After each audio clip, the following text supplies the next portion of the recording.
বিদ্যুতের দাবিতে পথ অবরোধ তোলাকে কেন্দ্র করে পুলিশ জনতা খণ্ডযুদ্ধে পুলিশের গুলি চালানোর প্রতিবাদে শুক্রবার মালদার মানিকচকে পালিত হচ্ছে 12 ঘন্টার বন্ধ।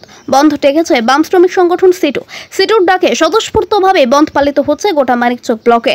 ঘটনার পর থেকে এখনো পর্যন্ত মানিকচকের এনায়তপুর এলাকার পরিবেশ রয়েছে যথেষ্টই থমথমে। গোটা এলাকা দোকানপাট বন্ধ রয়েছে, শুনশান রয়েছে রাস্তাঘাট, এলাকায় চলছে পুলিশি টহল।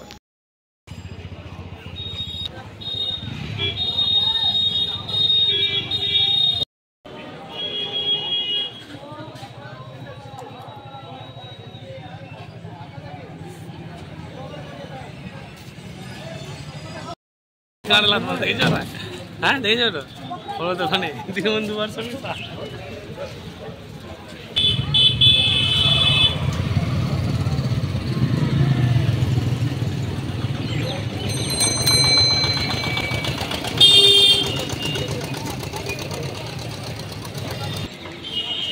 रोकवा